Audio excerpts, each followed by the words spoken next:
everyone, it's me, Aaron, Professor Thorgi, your guide to all things geeky, and this is it. After an entire month of looking back at some of the best films of 2016, today we are finally going to be counting down my personal top 10 favorite movies of 2016. Now, I know I said we were only going to be dedicating the month of January to looking back at 2016, but let's be honest, if you stuck with the Professor Thorgi channel long enough, you know that all of my theme months always go for an extra week. Oh, snarky backtalking wall of text. We haven't used you in years. Where have you been hiding out? Okay, I think that's about enough of you. Okay, so yes, I know that this video is late, and I know that nobody else out there is still talking about 2016, but I promised you guys a best of the year list, and this is it. But hey, on the upside, this really is it. After today's video, there are no more videos talking about 2016. We are in the clear, we can finally stop talking about that year, and we can move on with our lives. That's odd. It's completely clear outside. And there was no flash of lightning either. Okay, you gotta get the out. I just remembered why we stopped using that running gag. Anywho, as I said, we are now going to start counting down my personal top 10 favorite movies of 2016, and these are just my personal favorites. This is in no way me saying these are the best movies out there. They're just the ones that I enjoyed the most, so it's not going to be like anybody else's top 10 list, but I hope you guys enjoy nonetheless. But before we get into the top 10, a few honorable mentions. Florence Foster Jenkins.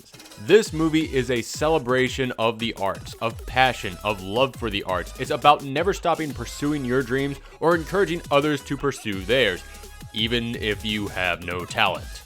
Rogue One. This movie had the best third act of any film I saw this year. It was stunning and made me completely forget all the problems I had with the first half of the movie, but I did still have some problems with the first half of the movie, so it didn't make it on the list.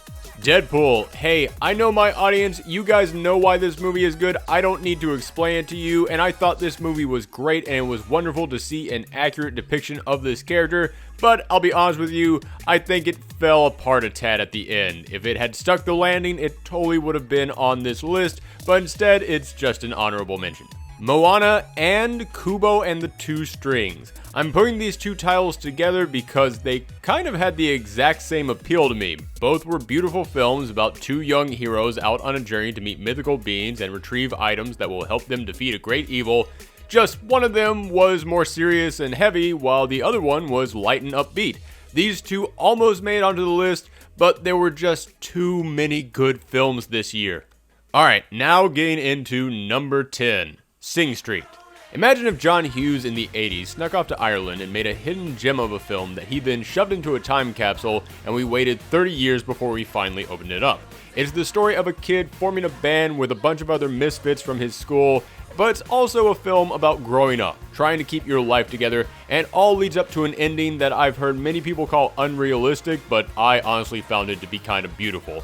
But the important thing is that this movie has hands down the best soundtrack of the year.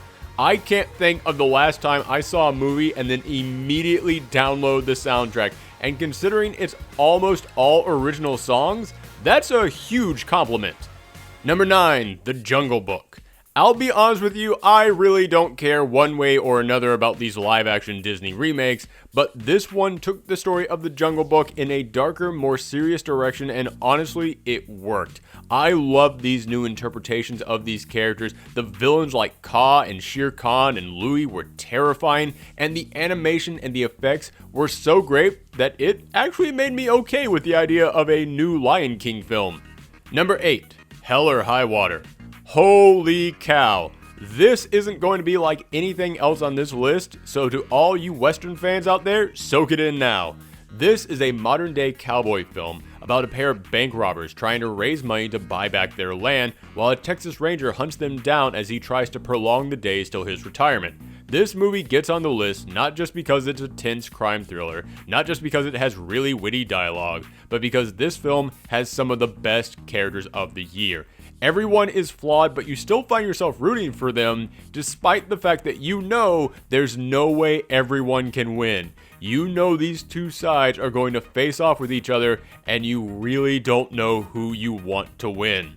Number 7, Boy and the Beast. I was looking forward to this movie all year. It's the story of a young boy who runs away from home, finds a land of mythical beasts, and then trains with this ruffian, slobbish bear to help him become the best swordsman in the land. That's what I thought the story was going to be, but halfway through the movie, it turns into something completely different. I won't spoil anything, but it did something to these characters that made me think, oh wow, this must be about the end of the film. This must be when they're wrapping everything up. But instead, we were only at the halfway mark. And the film ends up becoming a completely different story than what I expected it. As I said, I was eagerly anticipating this movie, but it still was a huge surprise, and it ended on one of the most moving moments of any film I've seen this year. Number 6, The Nice Guys. Shane Black is one of my favorite writers and directors because of his ability to write hilariously flawed characters who deliver some of the wittiest dialogue you'll see in any movie, with plots that take crazy twists that you never see coming. In fact, he made one of my top 5 favorite films of all time, Kiss Kiss Bang Bang, and this year he returned with The Nice Guys, which is literally all of those things I just said all over again, but now it's in the 70s.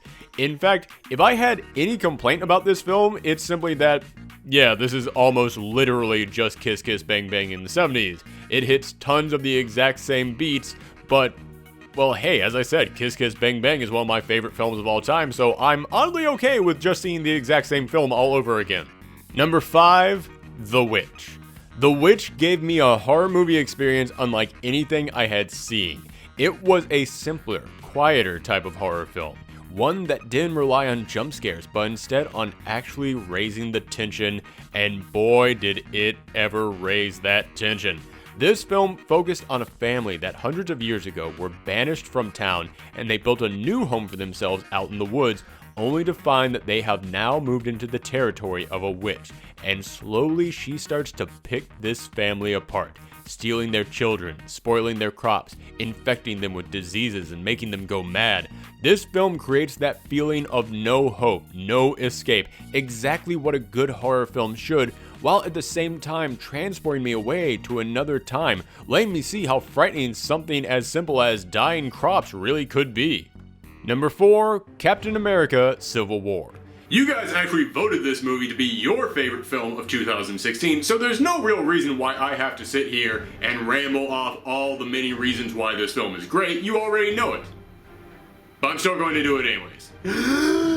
Every character in here is captured perfectly. We finally get a great on-screen version of Spider-Man instead of just a passable one. Both teams in this film have solid arguments for believing what they believe rather than just arguing for the sake of fighting. It had hands down the best battle in a superhero movie I've ever seen, the best villain in a Marvel film, a twist that I didn't see coming but perfectly leads into the final battle, and while basically being an Avengers sequel, it still feels like a Captain America movie. Dang it, I almost did it. It was easily the best superhero movie of the year, and possibly the best Marvel film. Number 3, 10 Cloverfield Lane. I know. Everybody out there right now is screaming at their computer, but the ending! What about the ending? Yes, the ending of this film was indeed surprising, and it did cause audiences to become split on this film, but I'll admit, I didn't really mind the ending. I didn't sit there and applaud the ending, but it didn't ruin all the good things that this film did. This film is one of the most tense movie-going experiences I've had in my life. It's the story of a woman who one night wrecks her car and wakes up in a bomb shelter with a man who says that a chemical attack was launched and now they can't leave or they'll die. However, it becomes clear very quickly that he's insane. However, when she tries to escape, it becomes clear that he's telling the truth and that if she does leave the bomb shelter, she will indeed die. So it does an amazing job of putting you in her shoes. What would you do if you were trapped in a place with a crazy person and you couldn't leave? It makes you jump every time he comes on stage because you don't know what he's going to do next. And when you learn the big secret about him, it makes you go from, what will you do, to, no seriously, what are you going to do, because you need to take action now. Number 2, Zootopia. If you still haven't seen Zootopia, then prepare to receive a surprise. Yes, it's a Disney animated film, so you know it's going to be funny, beautifully animated, great characters, blah blah blah blah blah blah blah. This isn't what gets it at the number 2 spot. What gets it at the number 2 slot is that we all went into this film thinking, oh, it'll be a fun, quirky, buddy cop film, unlikely duos becoming friends, won't that be fun? Little did we know, this was going to turn out to be the best piece of social commentary we've seen all year. Yeah, this film isn't about wacky animal people solving a crime. No, this is a film about racism, sexism, homophobia, every kind of prejudice you can think of. It's a film about how we treat our fellow man. And what stuns me about this is that this isn't subtext. This is text. You might be saying, oh, Aaron, you're reading too much into this. No, I'm not. This movie comes flat out and says, yeah, this is what we're talking about. Strap yourself in. So for being that bold and for ensuring that every kid who grows up watching this is more likely to be accepting of their fellow man as they become adults, yeah, I have to applaud it. And at number 1, The Handmaiden. Holy cow, this was a movie I didn't even hear about until just a few weeks ago, and yet it was so damn good that I had to put it at the number 1 spot.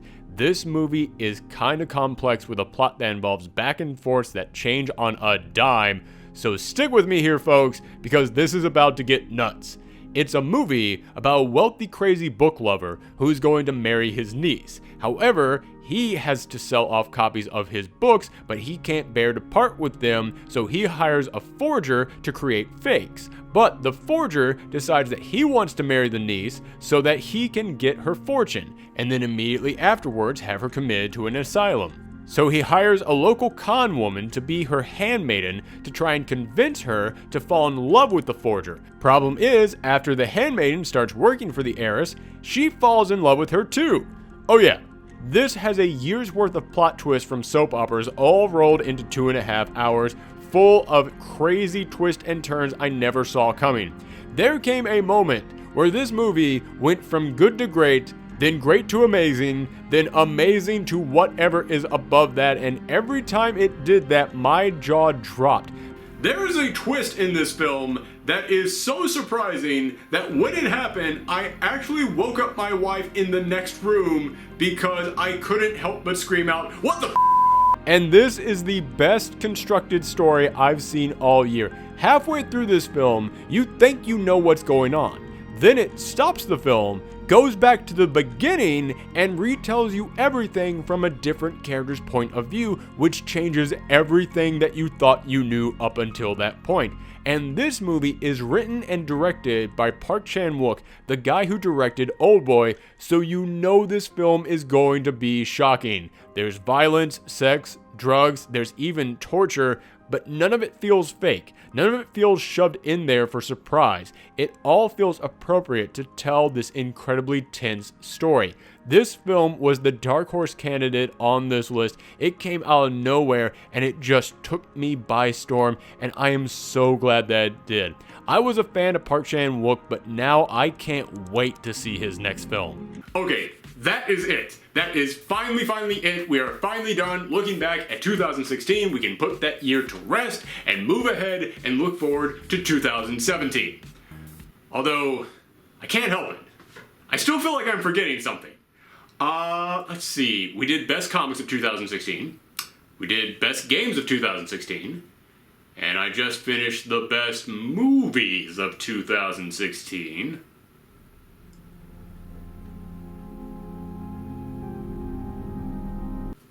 Best TV shows of 2016. Oh, I knew I was forgetting something. Stranger Things. Woo! There we go. All done. Now we're finally finished with 2016. So thank you guys for watching this. Let me know in the comments down below what you thought. Follow me on Twitter and Tumblr at Professor Thorgi. Share this around the web. You know the whole deal. Thanks for tuning in, everyone. Come back next time. Bye.